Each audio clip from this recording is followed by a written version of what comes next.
Bonjour tout le monde, aujourd'hui j'ai deux nouvelles invitées, je vous laisse vous présenter. Alors je m'appelle Lise, j'ai 35 ans, j'ai 2 enfants, je suis médecin généraliste. Je pratique le renforcement musculaire dans une salle à fosse exclusivement féminine. Je fais un petit peu de footing aussi avec mon acolyte Sandrine. Et voilà, on a participé à quelques courses ensemble, notamment les 10 km des Champs-Élysées, la course Odyssea, ça devait être notre première course ensemble. Et puis on s'entraîne un peu là pour le 10 km d'Adidas qui va bientôt arriver. Parfait. Bonjour, moi c'est Sandrine, j'ai 54 ans, je suis maman de 2 enfants, je suis responsable commerciale. Tout comme Lise, je fais du renforcement musculaire dans une association, la même, à Fos. Et je pratique la course à pied avec modération.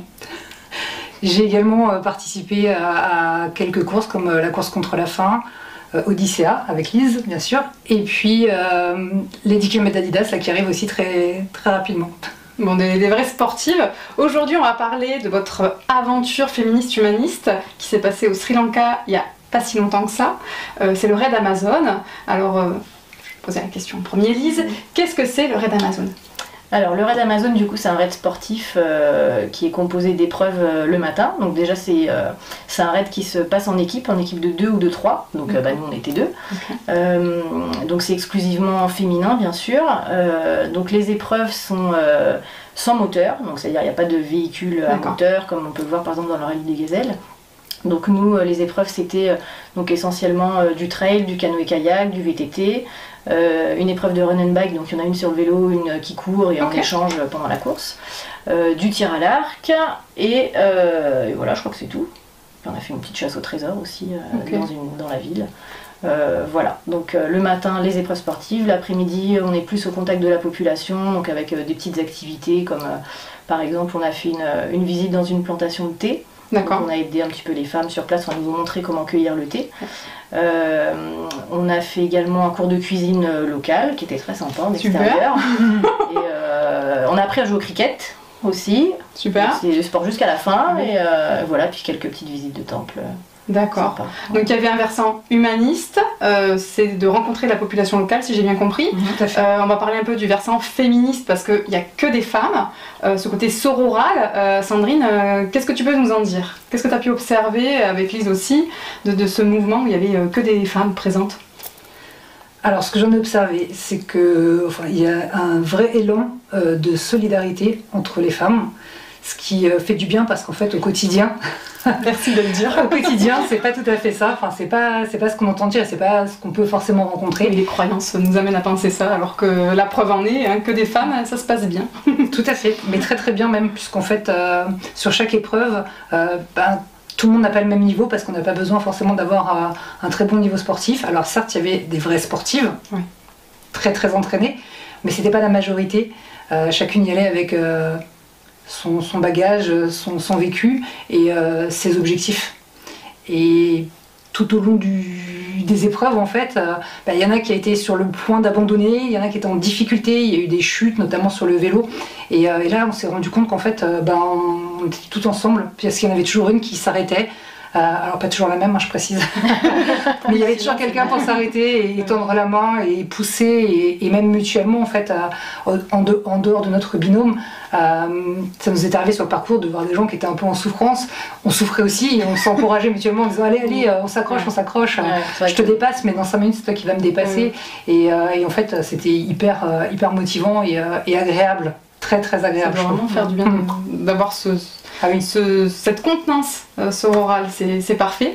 Est-ce qu'il y a d'autres choses qui se sont dégagées, des temps forts qui vous ont énormément surpris, que ce soit la rencontre avec la population ou avec justement d'autres binômes féminins? Est-ce qu'il y a des choses qui vous ont profondément marqué?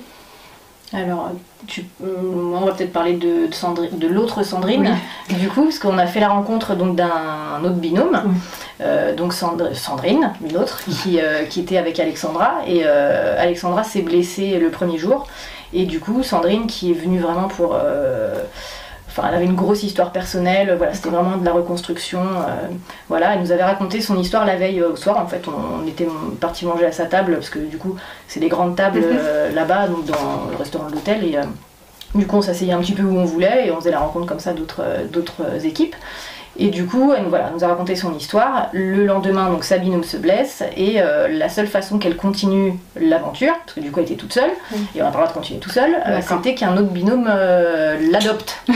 Et du coup, voilà, tout de suite, spontanément, dès qu'on a vu en fait que sa binôme s'est blessée, on s'est tout de suite même parlé avant même le soir où tous les soirs il y a un débriefing en fait avec les organisateurs, tout ça, et un briefing du lendemain. Et on s'est dit, si elle peut pas continuer l'aventure, sa binôme, on prendra Sandrine avec nous. Et du coup, c'est ce qui s'est passé, et on a continué l'aventure avec elle. Et voilà, donc quelque part, on se connaissait pas quelques heures avant. Et on se met pendant 10 jours avec une presque inconnue qui devient une partie de nous. C'est ça, voilà. C'est vraiment assez ça nous a vachement touché, un peu renforcé un peu notre équipe aussi, parce que voilà, avec elle, on est parti aussi en dehors de la ville et on a vécu des moments assez forts avec elle, donc voilà. Oui, encore un grand moment rural, c'est parfait. Est-ce que la météo, les températures, l'humidité du Sri Lanka a été très difficile? Parce qu'en France, on a quand même des températures tempérées, et surtout au mois de mars. Donc, alors, ça c'est du bien. Pour sortir de la grisaille parisienne, c'était sympa. Alors les premières minutes, c'est très sympa.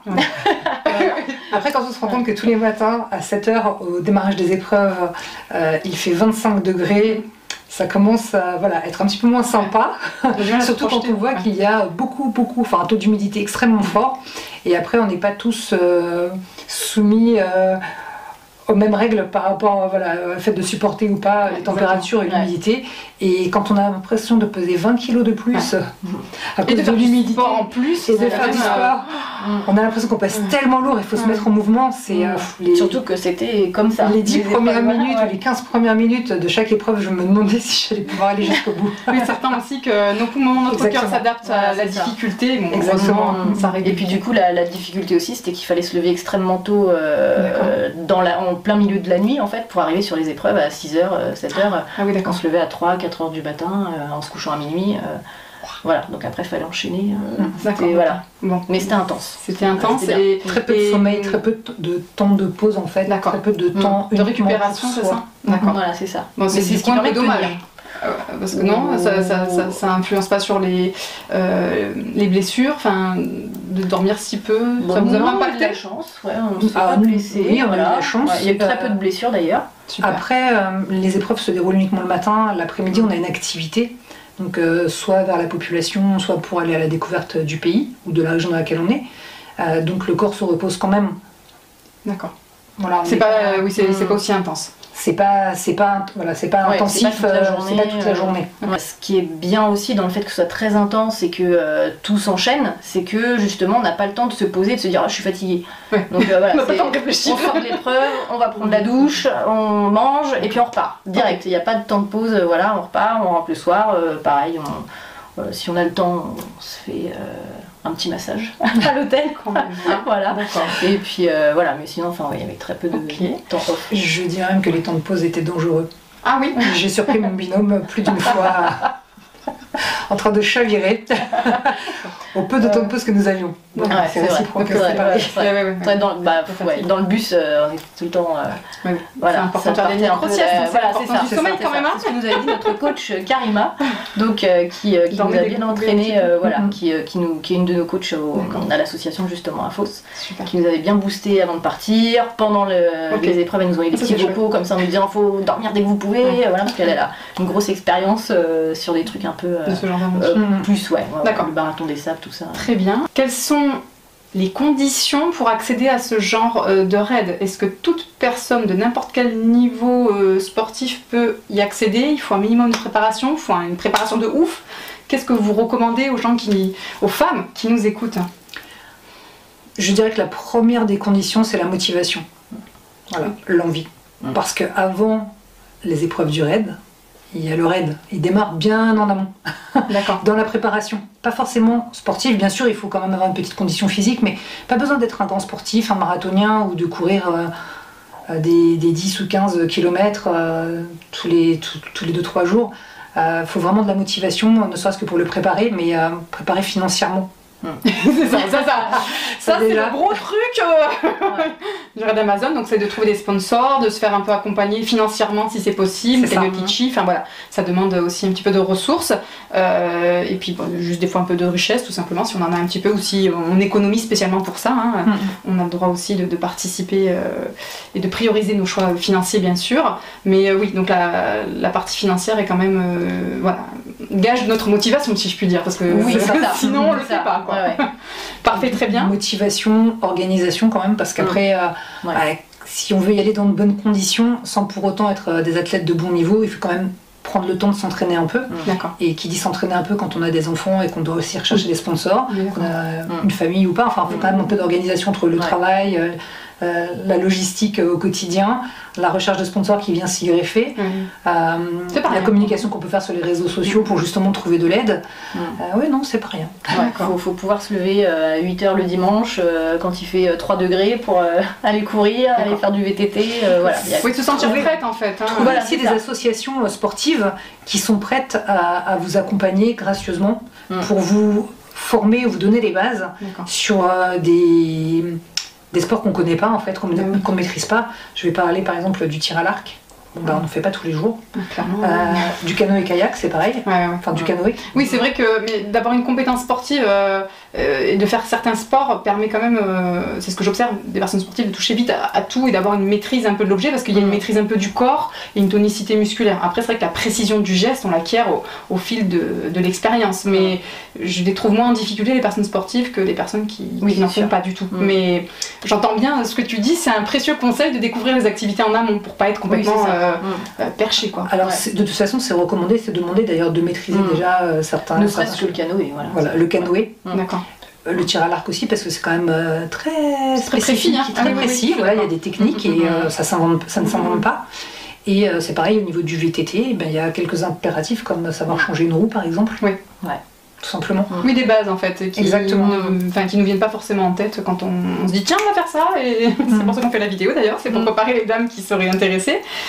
Aussi, j'ai une question, les tranches d'âge, parce que est-ce qu'il y en avait des jeunes femmes de 18 ans Oui, alors c'était pas les majoritaires, alors il me semble qu'il devait y avoir peut-être 2-3 équipes avec mère-fille. D'accord, ok. D'autres qui avaient la petite vingtaine, alors notamment il y avait une équipe de gendarmes, une équipe de pompiers il me semble aussi, enfin voilà, c'était quand même dans un contexte très sportif. Voilà. Et la plus âgée avec quel âge? De mémoire 62 ans. Ok, voilà. Donc ça c'est quand même pas mal. Dans notre groupe, enfin dans le raid qu'on a fait là cette année. Par contre, j'ai eu l'occasion de regarder des vidéos d'autres raids et il y avait une femme notamment plus âgée. Je ne saurais plus dire l'âge, mais elle avait plus de 65 ans, je crois. Après, c'est vrai que la majorité, je dirais qu'elles avaient la quarantaine peut-être. La moyenne, c'est ça? Ouais, parce que après, c'est vrai que quand on a des jeunes enfants, quand on est plus jeune, on a des jeunes enfants, donc il faut partir. Il faut aussi donc financièrement que ça suive. Donc voilà, il faut avoir peut-être une situation familiale et financière qui le permette. Voilà. Très bien. Pour clôturer cette vidéo, est-ce qu'il y a quelque chose que vous voulez conseiller aux femmes qui nous écoutent? De se donner les moyens de faire ce que vous avez envie de faire dans la vie, que les femmes peuvent tout autant que les hommes accomplir de grandes choses, qu'il faut juste la motivation et voilà. Parfait. Ne vous mettez pas de barrière, c'est important. Oui, le patriarcat le fait pour nous déjà, donc si nous on en rajoute, on s'en sort pas.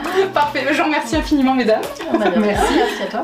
On vous dit à bientôt. Merci de nous avoir écoutés. Au revoir. Au revoir.